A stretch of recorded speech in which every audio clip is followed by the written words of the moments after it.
वैश्विक युद्ध की खबरों के बाद अब बात संसद में संग्राम की। आज से मॉनसून सत्र की शुरुआत हो गई है। कोरोना काल में इस बार का संसद सत्र कितना अलग है? पहले ही दिन किन मुद्दों को लेकर सरकार पर विपक्ष ने हमला किया और पीएम मोदी से संसद सत्र शुरू होने से पहले पीएम मोदी ने क्या कहा? इन सभी खबरों पर एक नजर टॉप 9 संसद में संग्राम में।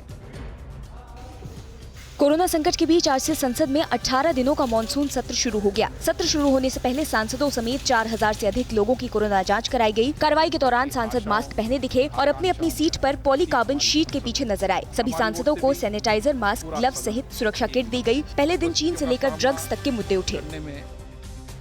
इस बार का मानसून सत्र कई मायनों में अलग और खास है। 18 दिनों के सत्र में कोई छुट्टी का दिन नहीं होगा। शनिवार और रविवार को भी काम होगा। सदन में इस बार 2 शिफ्ट बनाई गई है। कल से 1 अक्टूबर तक राज्यसभा की कार्यवाही सुबह 9 बजे से 1 बजे तक चलेगी। वहीं लोकसभा की कार्यवाही 3 बजे से शाम 7 बजे तक होगी। मानसून सत्र में 47 विधेयक पेश किए जाएंगे।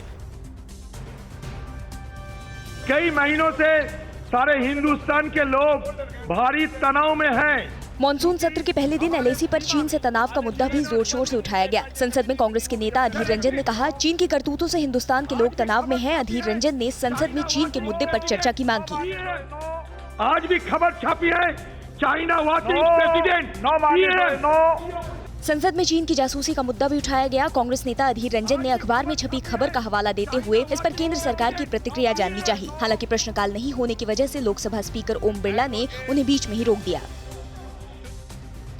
मानसून सत्र में चीनी कंपनियों के भारत में निवेश को लेकर भी सवाल किए गए। डीएम के सांसद एस जगतरक्षण ने पूछा, पिछले 3 सालों में भारत में चीन की कुल कितनी कंपनियों ने निवेश किया है? कितनी भारतीय कंपनियों ने चीन के व्यावसायिक गतिविधियों में निवेश किया है? वित्त राज्य मंत्री अनुराग ठाकुर ने जवाब में बताया कि 3 साल में भारत में चीनी कंपनियों की FDI इनफ्लो 742.99 मिलियन डॉलर रही है। मॉनसून सत्र में प्रश्नकाल नहीं होने को लेकर जमकर आवाज उठाई गई। कांग्रेस नेता अधीर रंजन ने कहा, प्रश्नकाल हटाकर सरकार लोकतंत्र का गला घोटने की कोशिश कर रही है। AIMIM के अध्यक्ष असदुद्दीन ओवैसी, तृणमूल कांग्रेस के कल्याण बनर्जी ने भी इस प्रस्ताव का विरोध किया। जवाब में रक्षा मंत्री ने कहा कि सरकार से सवाल पूछने के लिए शून्यकाल का इस्तेमाल किया जा सकता है। बॉलीवुड में ड्रग्स मामले की गूंज आज संसद में सुनाई दी। गोरखपुर से बीजेपी सांसद रवि किशन ने कहा कि इस गंभीर मामले की गहराई की जांच की जानी चाहिए। रवि किशन ने दोषियों को जल्द से जल्द सजा देने की मांग की। उन्होंने कहा कि पड़ोसी मुल्क देश में ड्रग्स का जाल बिछा रहे हैं। प्रतिवर्ष चीन और पाकिस्तान के रास्ते देश में भारी मात्रा में नशे की दवाइयों की तस्करी होती है, मंगाई जाती है। संसद में कोरोना काल के दौरान मजदूरों के पलायन का मुद्दा भी उठा। लिखित सवाल में सरकार से पूछा गया कि क्या उन्हें मालूम है लॉकडाउन में घर वापसी के दौरान कितने मजदूरों की मौत हुई, जिस पर सरकार ने कहा कि उनके पास ऐसा कोई डेटा नहीं है। सवाल पूछा गया कि कोरोना की वजह से कितने प्रवासी मजदूरों की नौकरी गई, क्या ऐसा कोई आंकड़ा सरकार के पास है? सरकार ने कहा ऐसा कोई डेटा नहीं है।